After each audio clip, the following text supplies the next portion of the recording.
너무 좋아 보이네.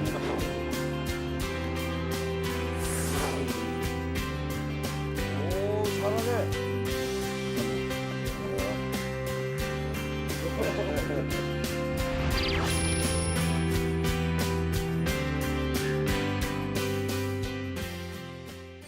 네, 안녕하십니까. 네, 안녕하세요. 네, 새해 복 많이 받으십시오. 네, 새해 복 예. 많이 받으세요. 네, 참 반갑습니다. 이렇게 바쁘신 시간을 내주셔서 네, 너무 좀 네. 감사드립니다. 오늘 좀 특별한 장소에 네. 좀 와 있는데 네. 어떤 곳인지 좀 소개 좀 네, 해주시죠. 여기가 노원 구립 장애인 일자리 센터예요. 네. 장애인들이 이제 여러 가지 어려움을 많이 겪고 있습니다만 그 중에서도 장애인들의 일자리가 굉장히 없잖아요. 네.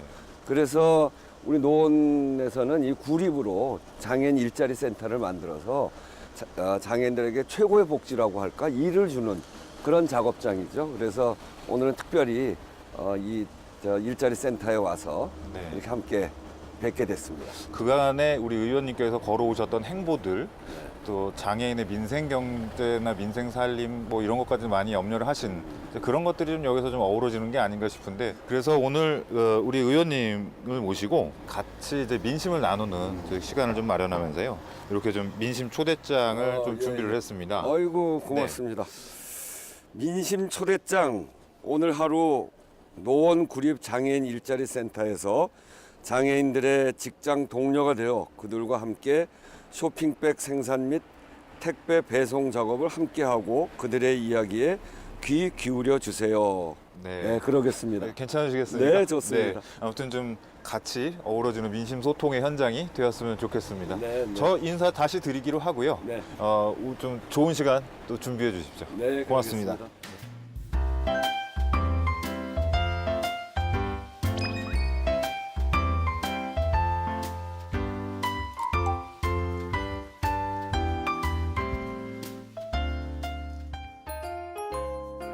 네. 안녕. 잘 지냈어? 아. 일하면서 어려운 점 없어요? 어려운 거 없어? 의자 가지고. 여기 나온 지 몇 년 됐어요? 여기가? 나는 지 오래되는데 그 하면서 뭐가 제일 재밌어요? 이거요. 이거? 네, 이렇게. 어떻게? 아주 그냥 딱딱 맞춰서 붙이네. 난 조금 삐뚤삐뚤한데. 아니요. 뜨거. 조심하세요. 이거 하면서 공장의 제일 어려운 문제 또뭐 급히 해결해야 될 게 어떤 것들이 있어요? 예, 급격하게 지금 최저임금을 줘야 되는 상황이 지금 계속 좀 도래하고 있어요. 이 최저임금을 주는 문제는 저희 자체가 지금 이제 할 수 있는 문제는 아닌 것 같고요. 근데 최저임금법에 의하면 예. 중증 장애인 시설의 경우에 예. 노동부에다가 그 신청하면 최저임금에서 적용 제외되는 사업장으로 허가해 주잖아요. 이제 그것이 이제는 개인적으로 고용노동부에서 개인적으로 그 장애인 개개인에 대한 판정을 합니다. 판정을 해서? 해가지고 전에 같은 경우는 비장애인보다 한 90% 정도의 노동력이 있으면은 그냥 최저임금을 안 줘도 된다라고 얘기를 했는데 최근에는 그것이 70%까지 내려갔고요. 70%까지? 예. 그래서 저희 같은 경우는 또 한 10명 정도, 10명 장애인 심사를 받았는데 그 중에 작년에 4명이 지금 최저임금을 줘야 되는 상황이에요. 그 장애인 일자리 센터는 제일 중요한 게 일을 하도록 하는 게 제일 중요한데 예. 최저임금을 그런 기준을 적용해서 하다 보니까 최저임금을 줄 수밖에 없는 상황이 생기는 거군요. 예.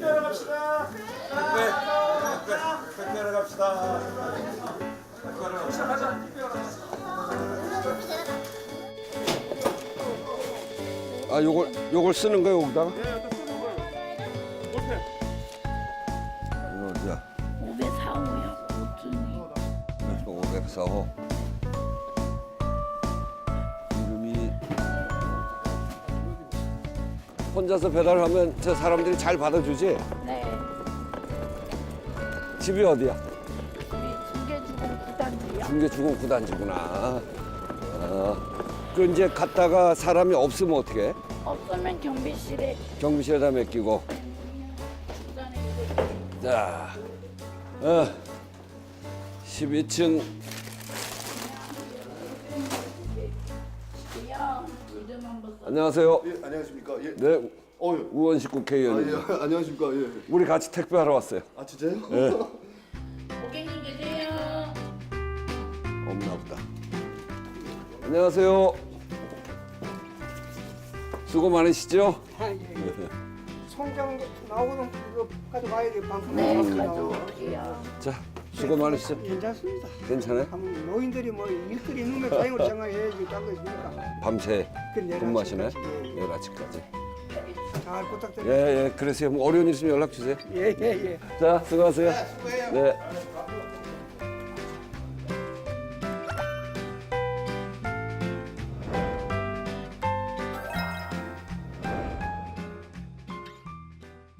오늘 뭐 겨울 그 한자락에서 그 장애인 그 일터 체험하신 기분이 좀 어떠셨습니까? 네, 오늘 뭐 이 포장지도 붙이고 네. 또 택배 배달까지 했는데 같이 한 장애인들이 굉장히 일을 잘하네요. 네. 장애인들이 그동안 이제 저 같은 일을 하면서 숙달이 돼 있어서 하여튼 효율적으로 일하는 것 같아요. 국내에 등록된 장애인 인구수가 250만 명 정도라고 지금 이야기가 나오고 있고요. 그 중에 10명 중에 6명이 실제로는 이제 경제 활동을 할 수 없는 예, 비경제 활동인 예, 거죠. 그런 인구다.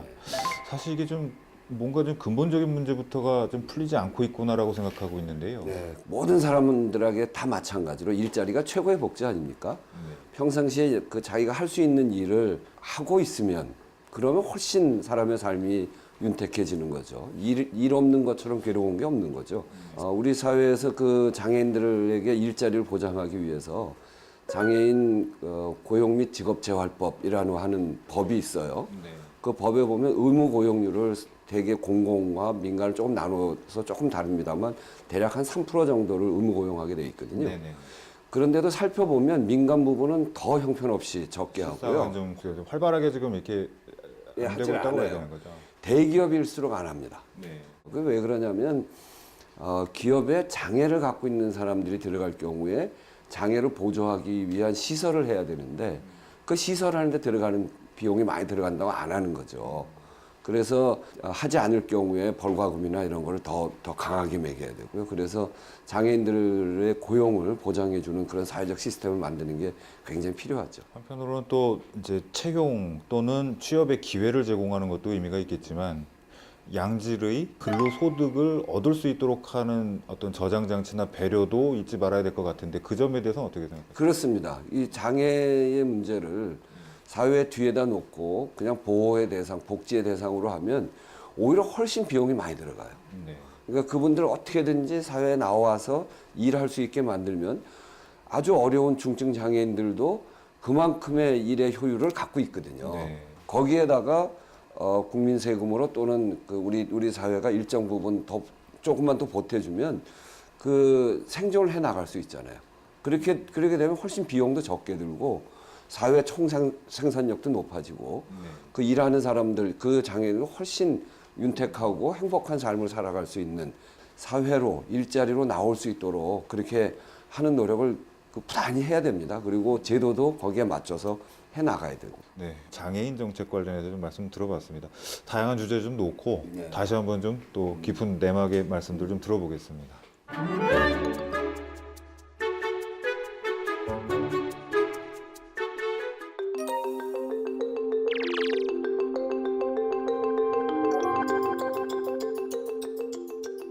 이렇게 네 자 뒤에 민심 전신 네네 키워드를 숨겨놨는데 한번 좀 선택을 해주시죠.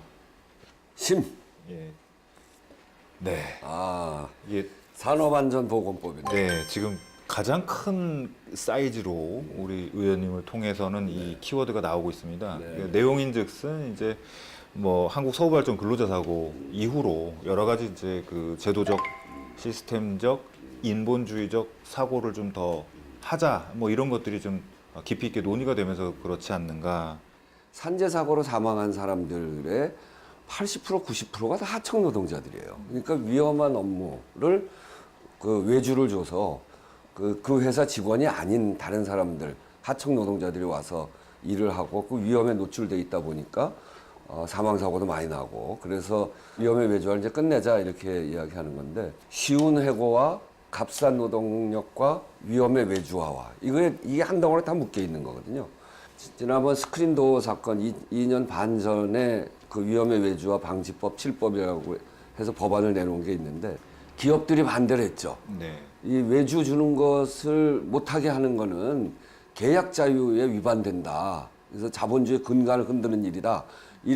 그렇게 얘기하면서 재계 쪽에서 반대하고, 당시 여당이 반대해서 뭐 그 국회에서 논의도 못했는데, 이번에 이제 비로소 김영균 씨 사망으로 해서 산업안전보건법을 국회에서 논의하고 통과를 시켰습니다. 그 주된 내용들은 뭐냐면, 위해하고 위험한 업무. 이것은 원칙적으로 도급을 금지하는다고 이렇게 되어 있고, 또 원청이 책임져야 될 범위, 이것을 원청 사업장 전체로 확대를 시켰어요. 그리고 그 대상되는 사람들을 근로자로 돼 있는 것을 일하는 사람들로 이렇게. 고용계약이 불명확할 수도 그렇죠. 있고. 예. 그러니까 그런 것까지 포함해서 일하는 사람들이라고 규정을 함으로 해서 다 포함시킬 수 있도록 이렇게 하고, 그리고 또 하나는 삼성 반도체에서 백혈병 있었잖아요. 예. 가습기 살균제도 마찬가지인데, 그 MSDS라고 물질 안전 보건 자료라는 게 있어요. 그 새로운 물질, 화학 물질이 나오면 그 물질 안전 보건 자료가 같이 딸려 나오는데, 이거를 국민들한테 공개하게 만드는 유해성 여부에 겁니다. 대한 네, 부분이죠. 예, 예. 예. 그 삼성 반도체의 백혈병 역시 반도체에 들어가는 그 여러 가지 화학 물질이 전혀 공개가 안 돼 있기 때문에 그게 어떤 물질인지 모르고 작업한단 말이죠. 그래서 MSDS 물질 안전 보건 자료를 공개하되, 꼭 비공개를 해야 될 경우에 노동부 장관의 승인을 받도록 하는 그런 조항들이 들어가서 직업병과 산재 사고에 대해서 원청의 책임을 강화시키는 그런 내용들이 들어가 있습니다. 자, 다음 키워드를 좀 하나 선택해 주시죠. 요번에도 심하죠. 뭐. 저는 심으로 심을 가시겠습니다. 좋아해서. 예, 그러시죠. 기후 에너지 네. 산업 특위네요. 이게 새로 만든 건데. 환경, 그다음에 이제 건강, 보건 역시나 같은 궤를 좀 하고 있지 않는가라고 생각합니다. 한번 설명 좀 주시겠습니까? 특위가 어떤 건가요? 에너지 산업이 있잖아요. 에너지 산업이 기저 발전이 커다랗게 두 덩어리입니다. 네. 하나는 원전이고 예. 하나는 화력 발전이에요. 이 두 개의 전력원을 갖고 있는데, 이 원전은 이미 후쿠시마 원전을 거치면서 위협적. 위험하다 이런 게 이제 국민들 인식에 확 있잖아요. 네. 우리나라처럼 고리 원전, 고리 같은데 10개가 있어요. 10개가 그런 원전이 쫙 밀집해 있는. 그러니까 전 세계로 보면 단위 지역 안에 원전 밀도가 제일 높은 나라 중에 하나예요. 이 위험한 원전으로부터 이제 좀 벗어나자. 그래서 원전을 차츰차츰 줄여가면서 해야 되는데, 또 한편으로는 요즘 미세먼지가 아주 심각한데, 이게 중국으로부터 오는 미세먼지도 아주 심각한 문제일 뿐 아니라 우리나라에서 발생되는 미세먼지 중에 굉장히 많은 양이 화력발전소, 석탄발전소로부터 나오거든요. 그래서 원전과 석탄발전으로만 의지하고 있는, 이렇게 가가지고는 안 된다. 그래서 이제 이야기하는 게 재생에너지, 태양과 바람으로 가자, 이제 이런 이야기를 하죠. 이걸 산업육성특위로 만든, 제가 이제 그 당에다 제안을 해서 만들었어요. 그렇게 한 이유는, 얼마 전에 제가 덴마크를 갔었어요. 네. 이 덴마크가 재생에너지가 많아지니까 거기로 애플, 구글, 페이스북 이런 데 데이터 센터가 그 나라로 오는 거예요. 저거 왜 그러냐? 그랬더니 기후변화에 대응하기 위해서 글로벌 기업들이 RE100이라고 하는 걸 선언을 해요. RE100은 이 재생에너지 100%를 쓰겠다. 그 우리 회사에서 쓰는 에너지는 다 재생에너지로 쓰겠다. 기후변화의 시대에 맞는 에너지원을 우리가 만들 테니 우리 좋은 기업 아니냐. 우리 물건 사달라. 기업의 이미지를 만들어가기 위해서 RE100 선언하는데, 그게 이미 전 세계 155개국이 RE100을 선언을 했어요. 우리나라의 삼성이나 현대나 이런 데가 RE100을 선언하고 싶은데 우리나라에는 재생에너지가 없어요. 그 우리나라 산업 경쟁력을 위해서 재생에너지로 가야 되는 거죠. 이건 안전하고 또 미세먼지가 없는 에너지를 쓰기 위해서라고 하는 당위 차원을 넘어서 우리의 미래 산업 경쟁력하고 직결되어 있는 문제예요. 그래서 재생에너지로 가야 되는데 재생에너지 규제가 너무 많아서 잘 못하는 거예요. 네. 그러니까 필요한 데 쫓아가서 태양광과 풍력 산업을 할 수 있도록 규제를 풀어주는 역할을 해야 되는 겁니다. 제 말씀 듣다가 그냥 시간 가는 줄 모르고 있습니다. 자, 세 번째로 좀 마지막 키워드를 하나 좀 선택해 주셨으면 좋겠습니다. 아까 심만 지금 2개 선택을 해 주셨는데요. 그러면 그다음에 백성민. 예, 좋습니다. 백성민 우원식 테레비네요. 네, 우원식. 누구나 이제 표현의 자유를 TV를 통해서 다변화된 매체 방식을 통해서 하고 있는데 최근 들어서 그 우원식 테레비도 그와 같은 일종에서 이제 출발을 하신 뒤에 좀 꽤 시간이 좀 되셨죠? 네, 한 5개월 됐나? 예. 4개월, 5개월? 뭐. 지금 한 1,000명 가까이 지금 네. 뭐 구독자 수가 있는 것 같으신데 해보시니 어떠십니까? 그게 재미있어요. 예. 예, 그 이제 이렇게 찍어가지고 바로 이렇게 올리고 네네네네. 그러니까 그러고 내가 이제 다 못했던 주장 이런 것도 할 수 있고 또 그리고 국민들한테 소상히 알려야 될 그런 내용들이 있거든요. 네. 그러니까 우리 국민들의 먹고 사는 문제랑 어떻게 연결돼 있나. 철도를 놓으면 남북 이렇게 통과되는 철도를 놓으면 우리 국민들한테 얼마나 이득이 되는지 뭐 그런 것들을 이제 자세하게 설명하는 게 가능하잖아요.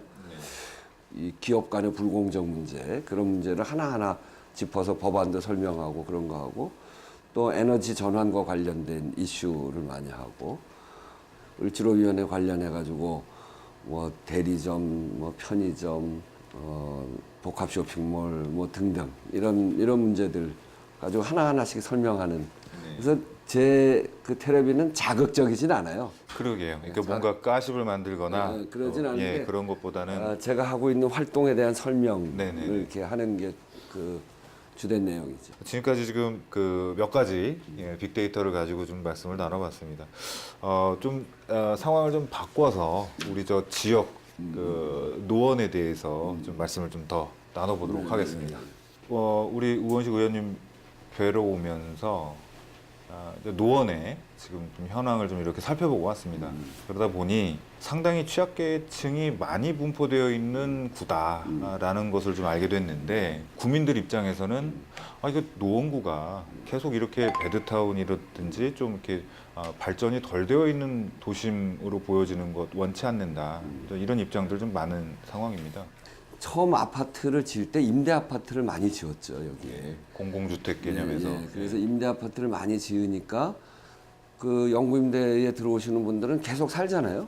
이제 그러다 보니까 전에는 안 그랬는데 점점 노인 인구가 많아지고 또 임대 아파트가 되다 보니까 장애인 분들도 많이 들어오고 탈북자도 많이 들어오고 그렇죠. 근데 그거는 우리가 갖고 있는 조건이고 그런 분들이 사회적으로 더 이렇게 낙후되지 않도록 그를 노원에서 잘 지원할 필요가 있고 이제는 베드타운 노원에서 정말 일자리, 교통, 문화 중심의 노원으로 바꾸는 그런 과정에 있습니다. 그리고 그 일들이 아주 활발하게 진행이 되고 있고요. 그러니까 오래전부터 노원의 발전 방향으로는 창동 차량기지를 옮겨서 네. 거기 운전면허 시험장도 옮기고 거기에 8만 개 일자리를 들어가게 하자. 그래서 그거를 일자리 단지를 만들자. 그리고 그 맞은편에 그러니까 도봉 쪽이죠. 그 중랑천 건너편 거기에 넓은 부지가 있어요. 그걸 정리하고 거기다 2만 명이 들어가는 우리나라 최고의 K-팝 공연장을 만들자. 그리고 그런 것들이 제대로 다 성공하려면 교통이 좋아야 되니까 이 의정부부터 수서까지 연결되어지는 GTX를 놓자. 이게 이제 우리 원래 갖고 있었던 구상이고 그런 걸 차근차근 진행시켜 왔는데 얘기했던 아레나 K-팝 전용 공연장 아레나는 얼마 전에 KDI에서 용역을 끝내고 사업을 하는 걸로 결정을 했어요. 확정은 됐군요. 예, 그래서 2020년부터 해서 24년까지 그러면 거기에 2만 명 들어가는 대공연장을 비롯해서 2,000명 들어가는 중간 공연장 그리고 극장이 11관인가 이렇게 만들어지고 그 주변에 음악과 관련돼 있는 각종 그 기업들이 들어오는 그러니까 음악 중심 도시가 될 겁니다. 거기가. 네. 또 하나는 GTX C 노선. 네. 여기 그것도 얼마 전에 확정이 됐죠. 연말에. 예. 그것도 예비 타당성 조사나 이런 것이 다 통과돼서 2021년부터 공사에 들어가서 26년까지 하는 걸로 그거가 놓여지면 창동에서 삼성까지 가는 게 지금은 한 75분쯤 걸리는데 15분 정도로 줄어듭니다. 그러니까 거기 수서에 가면 바로 KTX 타고 나갈 수가 있거든요. 그러니까 전국으로 연결되어지는 교통망을 갖게 되는 거죠. 그리고 이 창동 차량기지를 옮기는 것은 지금 별내에다가 차량기지를 짓고 있거든요. 이제 그렇게 돼서 이제 남아있는 과제는 딱 하나예요. 운전면허 시험장 어디 갈 데를 아직 못 찾았어요. 네. 예, 그 의정부하고도 지금 이야기하고 있고 중랑 쪽으로도 타진하고 있는데 어쨌든 그거까지만 가면 우리가 얘기했던 8만 개의 일자리와 그리고 2만 명 들어가는 문화산업, 그 문화공연장, K-팝 공연장을 중심으로 하는 문화산업단지 그리고 GTX C 노선하고 연결되어지면서 KTX를 바로 탈 수 있는 그런 교통중심 이것이 만들어지면 노원은 다시 한번 개벽합니다. 이거는 요 세 가지는 뭐냐면 이 서울의 북부, 동북부뿐 아니라 그 경기도 북부까지를 연결하는 아주 대단히 사업이 되는 거거든요. 상암보다 더 큰 일자리 단지가 만들어지는 거죠. 그래서 그 작업이 이제는 아주 구체화돼서 사업이 다 확정되고 이렇게 진행되고 있는 겁니다. 지금 뭐 하계 5단지하고 뭐 상계 마들 이쪽 지구 같은 경우에 또 서울시가 공공임대주택 900만 호 정도 좀 준비를 하고 있지 않습니까? 네. 좀 입장들이 또 지역에서 또 갈리고 있는 것 같기도 하고. 네, 그럴 수 어떻게 있죠. 보시나요? 거기에 이제 굉장히 오래됐어요. 이제 30년이 다 넘어서 마들 아파트하고 5단지 아파트, 그 이제 저층 아파트잖아요. 네네. 그래서 그걸 재건축할 필요가 있고요. 예. 네, 재건축할 필요가 있어요. 너무 낡았기 때문에. 그렇게 하고 거기에 이제 들어오는 분들이 앞으로는 지금 사는 분들에다가 되게 이제 청년, 신혼 가구 이런 분들을 이제 주로 넣겠다 이런 계획인 것 같아요. 근데 이제 앞으로도 이게 2020년에 저기 북부교육원 그 전에 상계 직업학교 있었던 그 자리를 그걸 다시 그것도 굉장히 오래됐기 때문에 그것을 헐고 새로 짓거든요.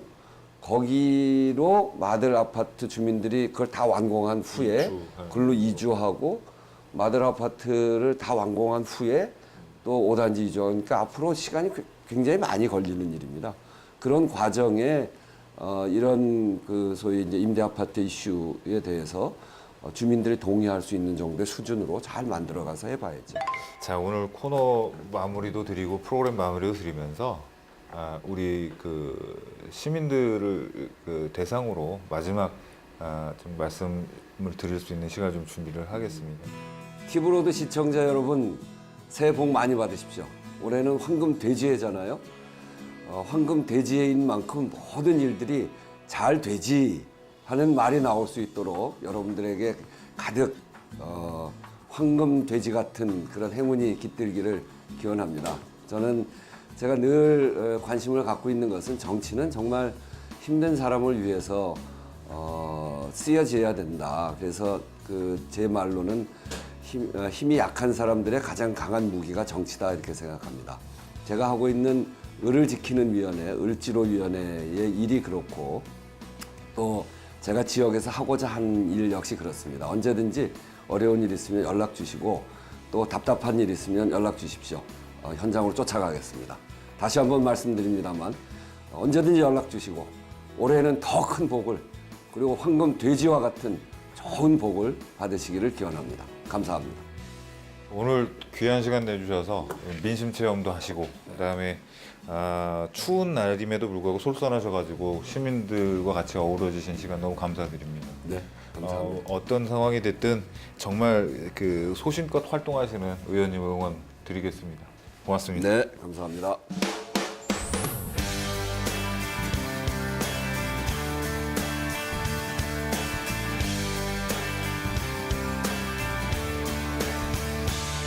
I've been all around the world, I've been a new sensation, but it doesn't really matter in this generation. The sophomore slump is an